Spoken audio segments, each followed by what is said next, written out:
Welcome to the Hyper Guy Motivational Podcast. Thank you so much for listening and being here today.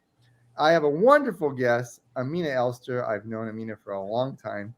Aminah is a consultant right now, and she's going to be in systems change. She's going to go into that a little bit later, and as well as she's going to be doing a nonprofit. She's going to be talking about that later as well. And she's done great work in the community. She was 15 years in state prison. She came out, got her BA from UC Berkeley, one of the best schools in the country. Although I'm wearing my USC gear. But anyway, Aminah, thank you so much for being here. No, thanks for having me. Thanks for having me. Aminah, can you tell me really quickly? What consulting? I want to make sure that I have this correct. What kind of consulting you do, and then also your nonprofit. Yes. So I recently founded a consulting firm, Proximate Strategies Consulting, and largely it's our bucket of work includes like systems change consulting. So that means partnering with systems or government agencies, and consulting on how to bring in people with lived experience into their decision making and workforce, but also around professional development for formerly incarcerated professionals. So I create innovative e-learning courses that helps folks to really level up and be their best on the job. Um, and coaching, providing that professional coaching, which is a need for formerly incarcerated professionals. Like I said, I mean, I've known you for a while now, and you always, when you got out of prison, you'll go into your story. But when you got out, you were so goal directed. Like you came out and you were like, "This is what I'm gonna do. I'm gonna go to Berkeley, and I'm gonna do this. I'm gonna do this. I'm gonna do this." And I want to go into a little bit about how you became so goal directed, and you are now as well. But can you tell me a little bit about yourself? Where were you born and raised? And you can kind of give me a background on that. Yeah, for sure. So born and raised in the Bay Area, Oakland. I was born and raised in Oakland, middle school, high school, throughout over in the East Bay. And it was my living in Oakland that, took me into prison, living, living out and living a fast life out there in East Oakland and learning the hard way as I grew up. Ultimately landed me in prison on a 15 to life sentence. Um, and from there, going to prison. Let me ask you this, Amina. Mhm. Because if you can tell me, what was I want to go like a little deeper dive on what was your life like growing up, and then how did you, what kind of pulled you in? What kind of stressors and stuff pulled you into getting involved with criminal activity? What was that process for your life? Oh yeah. So I feel like honestly, it's like typical, kind of like your typical story, right? You're about folks. I grew up in East Oakland, so which is like in poverty, in a impoverished neighborhood where violence was prevalent. Also, growing up as a young Black woman with low self esteem and a need to belong, and that's ultimately what took me into criminal activity because I noticed when I was engaging in criminal activity, I would get even noticed by my parents. So it was like kind of like a validation. So that fed into the continued cycle of hanging people, places, and things that did not have my best interest at hand. And those relationships and those experiences really laid the path and the foundation for me to find myself like many of my peers and incarcerated. So when was the first time that you had, I guess, how old were you when you first had experience like committing crimes and then getting caught? What was your first experience like in the criminal justice system? Oh, the experience. My first experience was humiliating, just to say the least. To experience, and I think for people, I don't think like largely people that haven't experienced incarceration don't really understand the level of dehumanization that exists in prison, but just being in a place where I did not have any control, my body, my physical being is controlled by entities that are, above me, but within the system.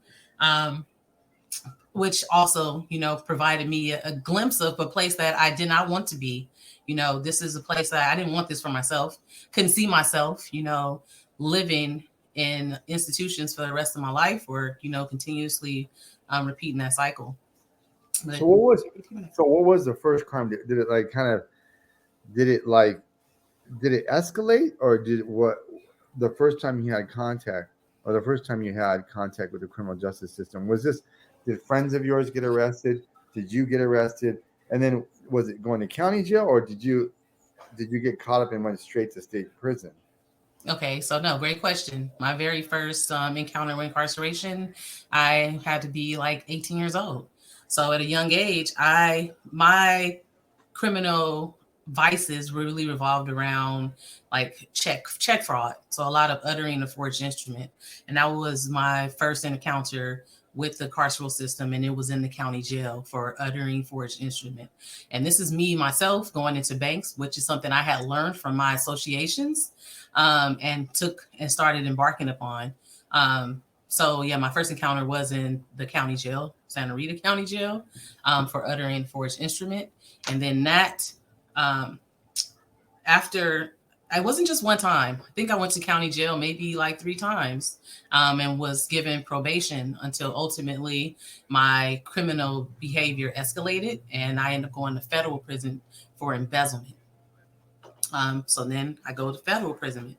So as you can see, my criminal activity kind of escalated from uttering forged instrument to, working in a bank and ultimately going to federal prison. But all the while, these associations and the people that I am around, everybody, which I feel like was an open door and allowed other folks into my world, which ultimately got married, and it turned into a very abusive relationship, and found myself in state prison for a 15 to life sentence. I didn't, I, for some reason, so how long, okay, I'm going to ask you, I guess it's a couple questions here. What was being booked at the Alameda County Jail like for you? Did that scare you at all, or you were like, you know what, I can deal with this, or had you already kind of been accustomed to this, like this is, hey, you know what, I'm not tripping on this, I'm going to continue doing what I'm doing? And then when you ended up going to the federal prison, how long were you in Fed prison for?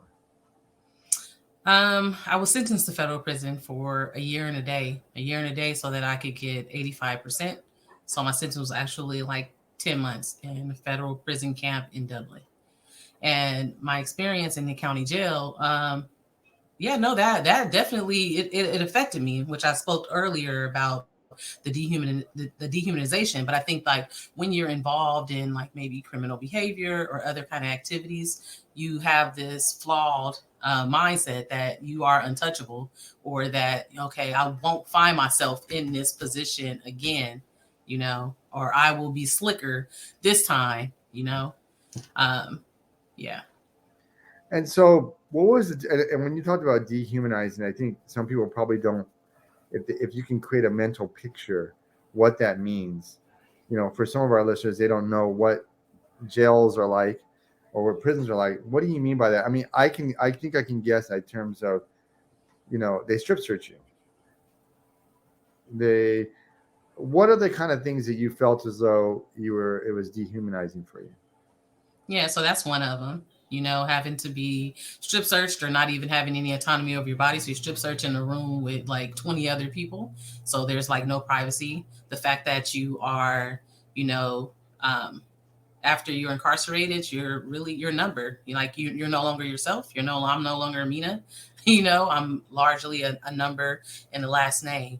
Um, the fact that your femininity is stripped away from you. You have outfits and clothes you can wear. There's certain things that you can't have. That you would have if you weren't incarcerated.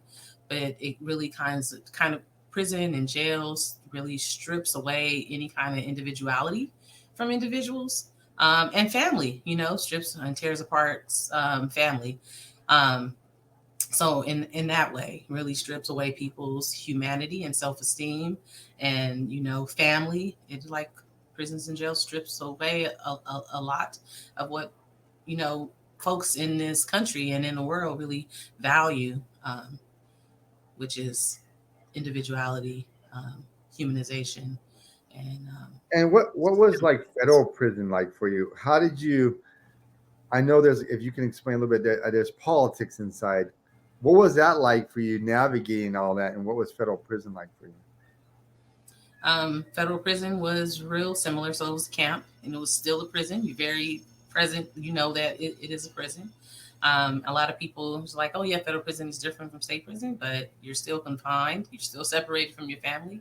And at the time, I gave birth to my son while I was incarcerated, so it was even harder to me to have to continue to be incarcerated and away from my son, and not being there to take care and raise my son like I was supposed to. So the federal prison was, yeah, it was the hardest because I had my child while I was incarcerated and was transferred to federal prison. So I missed the first 4 to 5 months of my son's life due to incarceration at that Well, point. yeah, that must have been really rough to have a child in custody. So I mean, that's just. And so when you got out of federal prison, did you go back to criminal behavior? And then what was that like? And what kind of criminal behavior did you start engaging in after you served the federal time? I didn't. I did not engage in criminal behavior Mhm. after federal my federal case. I went home to be a mother and raise my child. But at that time too, I was married to a very abusive man, um, and it was through my violent and abusive relationship that I found myself incarcerated again. Can you give me a little idea?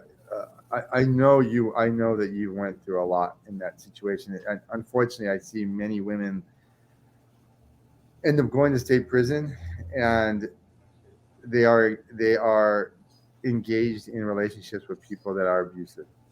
It seems to be a common trend. Um, and I know that you and I have spoken about that in the past, and I know that you agree with that.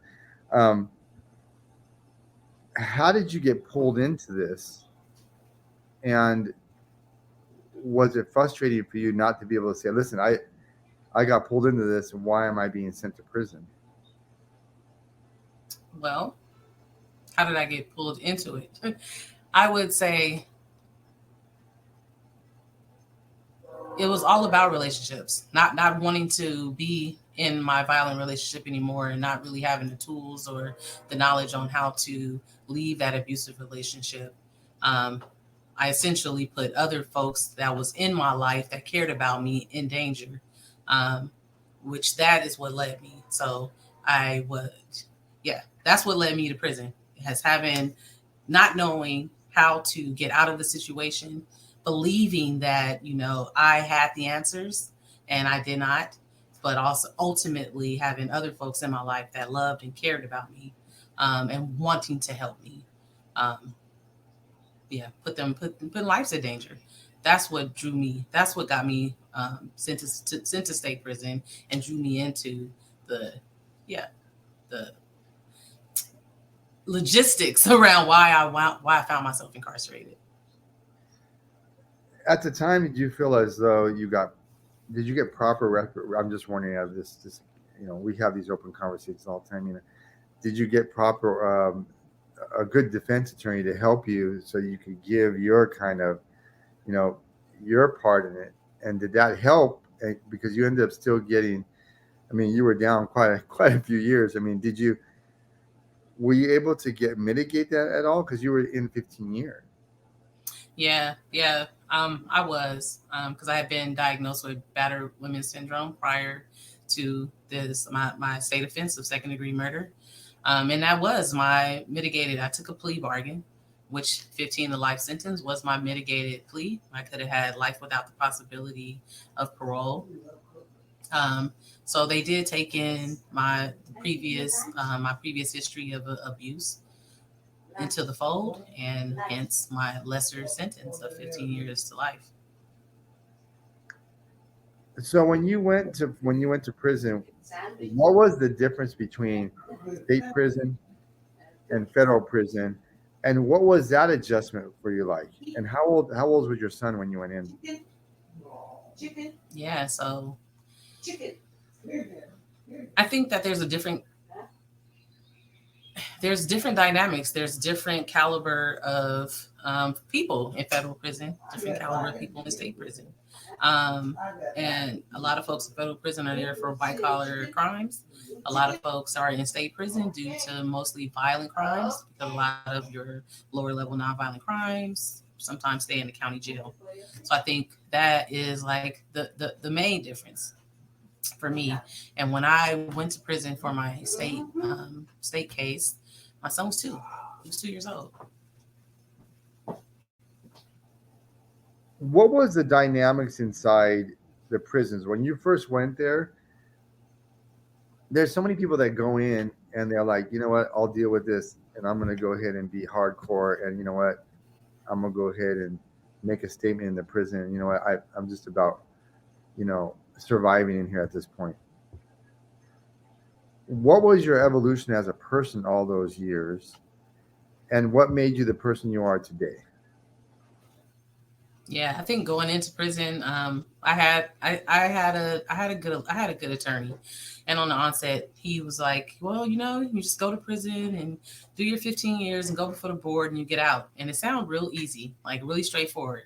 Go to prison, do 15 years, run a good program, you get out. So going to prison, I realized that was not the case, because at the time, people just weren't getting out, and there was a lot of hopelessness running around, but I just refused to accept that God had this in my God had a plan for me to spend the rest of my life in prison.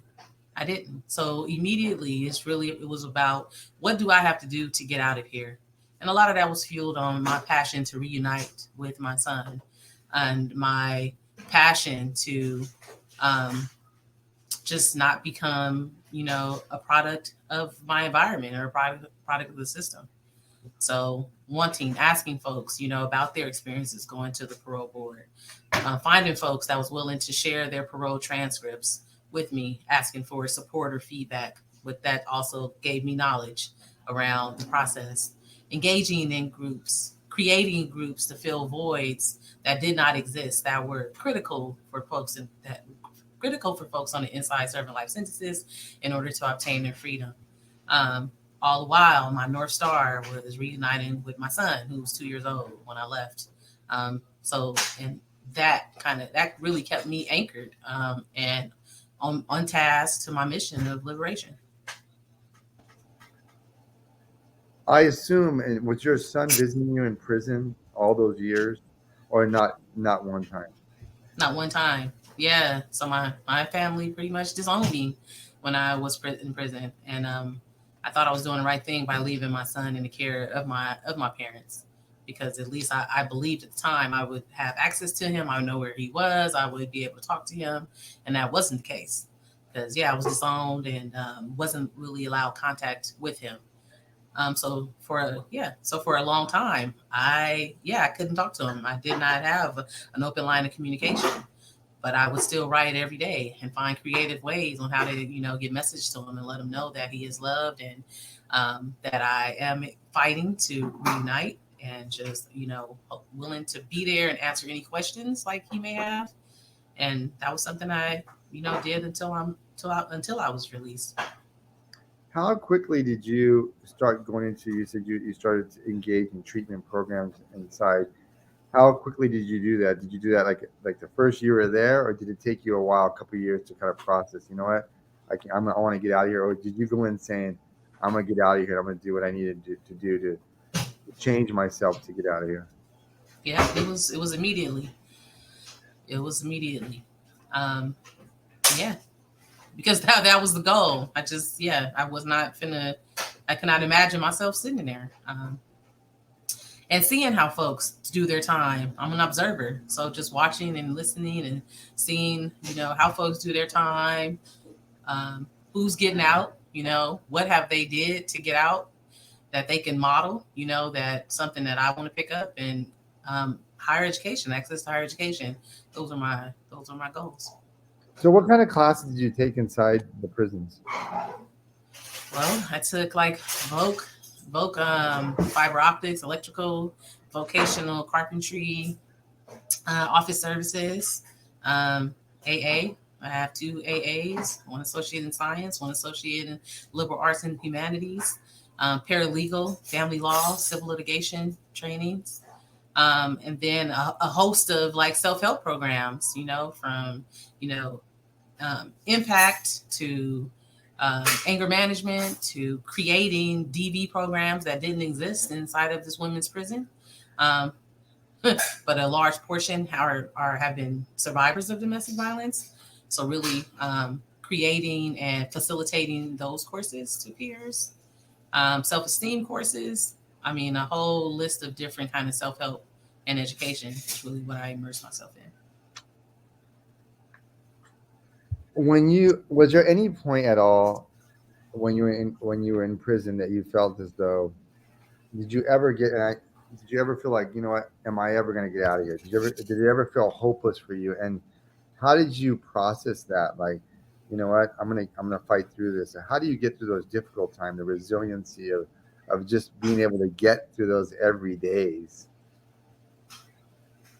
Yeah. So honestly,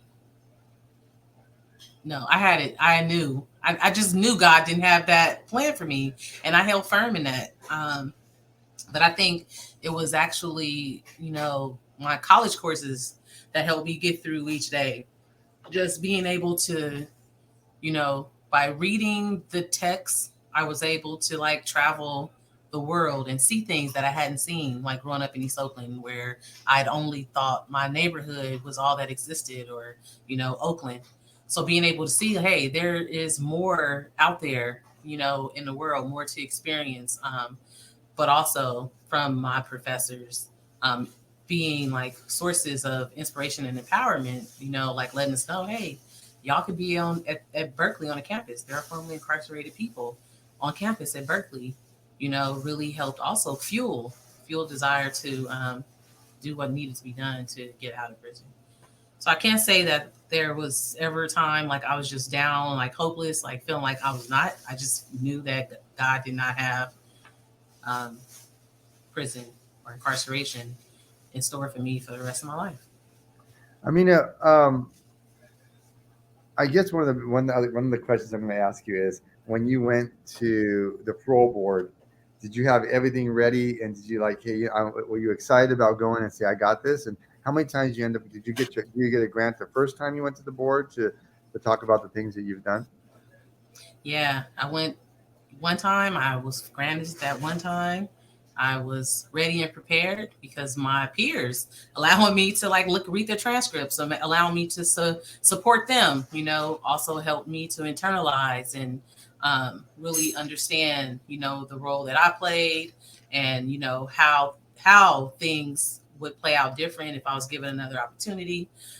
So all of that prepared me to go and sit before the parole board in my truth, and I was granted. What were the feelings like when you found out that you got the grant? How did you feel? Unreal. Like finally, it was unreal. Yeah, unreal. Like, is it a dream? You wait so many years. Like this is, yeah, so many years of dreaming and or seeing other folks, rolling up or and leaving and waiting for that opportunity, and then just yeah to actually have it. It was unreal, and yeah. So what was your reaction? Were you like, did you cry? Did you say, oh, did you jump for joy? Or like you said, did it feel like it just did, like, is this going to really happen or not? Did you pinch yourself? No, you still have to wait, right? You have to wait for the governor, because even though the board is like, yeah, we grant, it's not over. The governor still has a say. So it's kind of like you're still on pins and needles. It's kind of, yeah, unreal, not wanting to feel anything because nothing is certain until you actually off of the property. So the day that you got out, what was that like for you? And who picked you up? Did you come out by yourself? I mean, what happened? Did you get to see your son when you first came out? What was that like for you? Yeah, no, I didn't get to see him yet because he was at college in Morehouse in Atlanta. But a mentor of mine came to pick me up, and yeah, that ride from the Central Valley to the Bay Area was like, yeah, it was like a breath of fresh air. then it was real. Yeah. Then it became real, and it was, yes, it's surreal. It was surreal. So when you got out, how long did it take for you to contact your son or get a hold of him? And what was that reunification like for you? It took it took a minute. It took a minute. Um, because there was still some complicating issues with my mother, right? Because yeah, she and I, we don't really see eye to eye. So trying to navigate complex relationships took a minute, but eventually I was able to connect with my son. We moved back to California, and since then we try to see each other every weekend, whether it's dinner or just catching up and finding out what's going on and how I can support. So, I'm blessed with the opportunity to be able to establish a relationship, a solid relationship with my son today, which is all I wanted for years. So being able to realize it is truly a blessing. So your son ended up going to Morehouse, and he graduated from Morehouse, and so you have a very strong relationship today, I assume. Mm-hmm. Yes. So what was the transition for you when you got out? Was it a difficult transition for you? Did you go directly to Berkeley? Were you accepted to Berkeley when you got out? Was that already set up before you got out, or did you go to school and then eventually get into Berkeley, like a community college, or how did that work? Yeah. So I was released in August, and a friend of mine was already at Berkeley, so I was able to go to campus and get some support with my personal statement and applications for the following spring. I started applying. My transition or upon reentry, I paroled to San Francisco. San Francisco, wealth of resources. So it was smooth. The only thing I would say is that oftentimes a lot of folks are put into these transitional housing programs that are really substance abuse centered.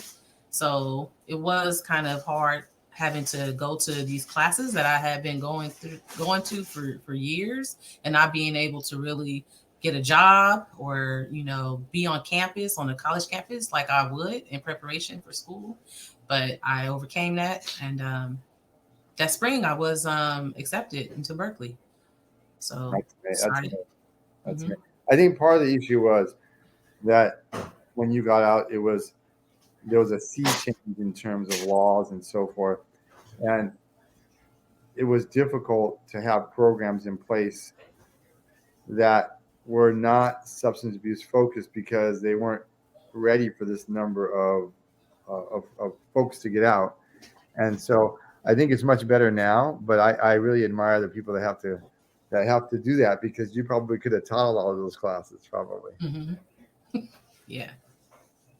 So you finished graduating, you graduated from Berkeley, and then you started this consulting business, and I started the nonprofit first. yeah, the nonprofit, and okay, so you did both of them. So can you explain what was that and why you started this nonprofit, and you can talk about the consulting business as well. Yeah. So at the height of COVID in early 2020, we were getting a lot of like calls and emails from folks on the inside just explaining how conditions were inside with COVID pandemic and all of the support folks needed being locked in, no access to educational programs, no access to mental health services. And me and several other formerly incarcerated women, we just conceptualized Unapologetically Hers, Healing Experiences Through Research Solutions. It's our nonprofit to support folks on the inside. So we're started as direct services. We were raising money to be able to provide mutual aid for essential items for folks. Eventually, incorporating a nonprofit to support folks around participatory action research. And that is really community based research. So we facilitate trainings for folks on the inside on how to do community research around topics that really resonate or are deeply important to them. We also provide peer parole coaching to folks on the inside to help them get a better understanding around causative factors, the impact that they've had on the community and the lives around them. Um, so yeah, that's largely what Unapologetically Hers does in support of people in California women's prisons. And then what about your consulting business? So you're managing both things right now, and I love what you're talking about. I love your.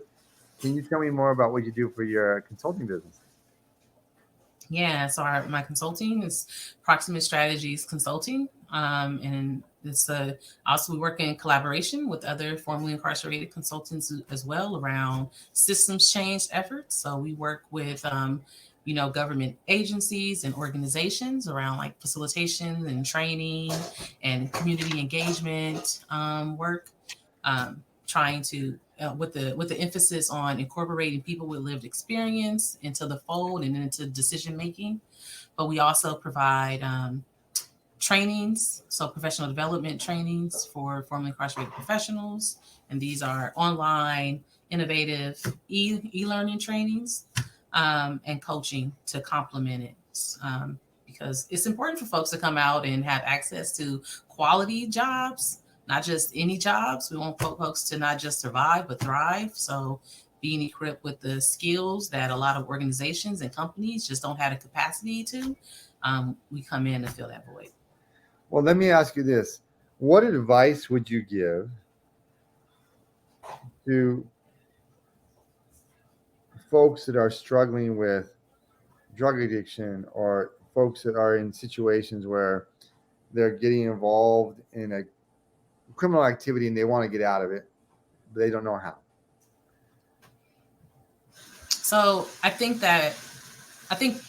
it's important for folks to know where the resources are, right? That's one of the main issues when folks want change but don't know how to get it, not knowing where the resources are. So I don't know. I mean, if folks have access to different types of organizations that specialize in substance abuse treatment or utilizing their network of folks to, refer different kind of organizations with substance abuse or criminal activity, I think it's reaching out and not being afraid to ask for help. I think that's where a lot of folks get caught up too.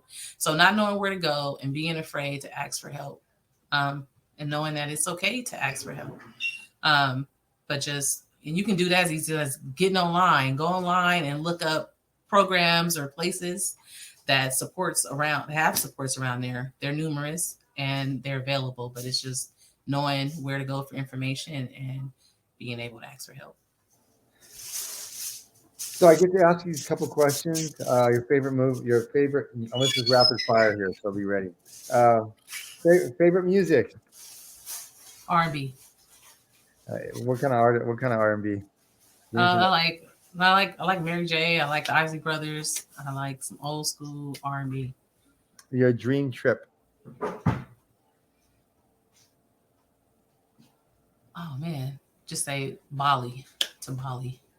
Favorite movies or movie kind? Sleeping with the Enemy. Oh, that's a good. I haven't seen that for so long. My goodness.